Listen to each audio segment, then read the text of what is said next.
This film will give you, as a student, an overview of the processes within a hot rolling mill. The film is made in collaboration with SSAB in Borlänge. Here, the steel material is processed plastically at very high temperatures.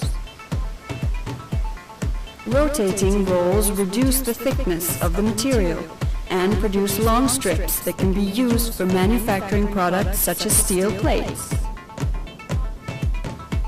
We will be going through the various stages of the hot rolling process. Each stage requires knowledge and experience to ensure a high-quality product. The material is heated in the reheating furnace, rolled in the roughing mill, coil boxed, roll in the finishing mill,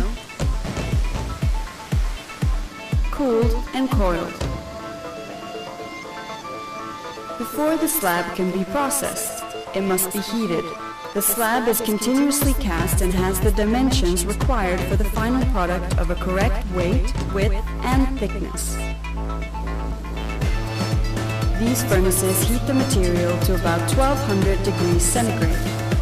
2 walking beam furnaces feed the material through the oven.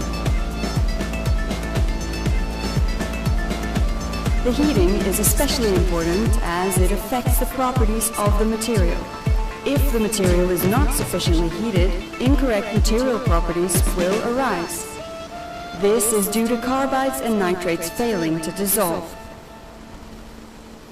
During the heating process and the transport to the roughing mill, the hot material reacts to the oxygen in the air, and a mill scale consisting of oxide is formed on the surface.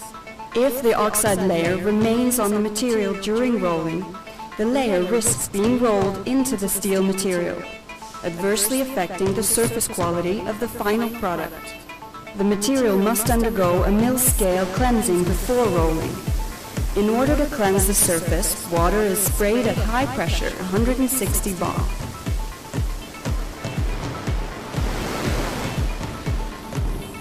After the material has undergone a surface cleansing, it's sent to the roughing mill. Here the material is rolled from its original thickness of 22 centimeters down to about 3 centimeters. This is a very significant reduction. At this roughing mill, a powerful 4-high rolling mill is used. That is, 2 backup rolls and 2 smaller working rolls. The backup rolls are often cast steel rolls.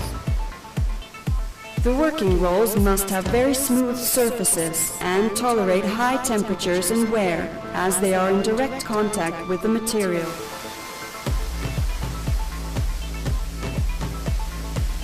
This particular material is rolled with 5 passes, where 1 pass means that the material passes through the rolls once.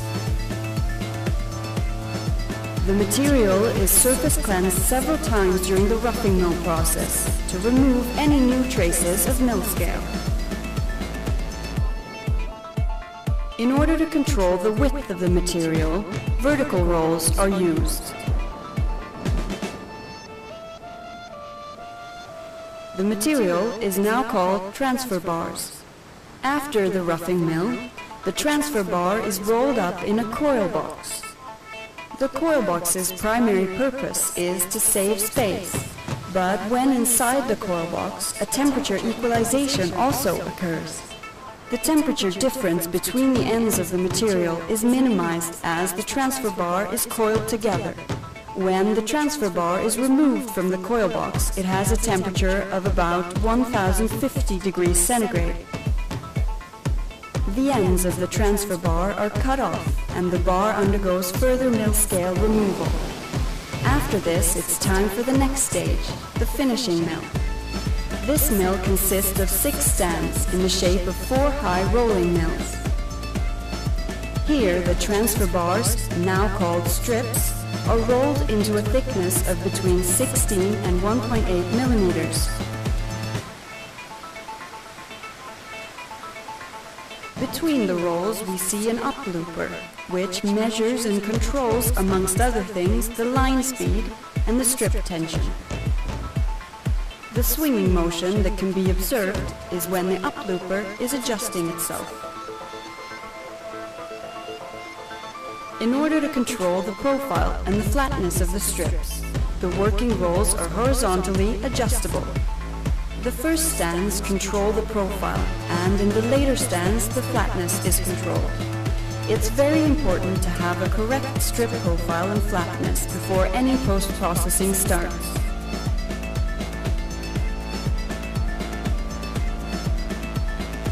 The cooling rate is adapted to each strip to produce the appropriate microstructure and material properties of the end product. When the strip is passed through the cooling section, it's coiled in. The temperature during coiling varies between 150 and 750 degrees centigrade, depending on the properties assigned to the material. After coiling and the subsequent cooling, the strip can be sold directly to the customer or undergo additional processing stages, for instance cold rolling.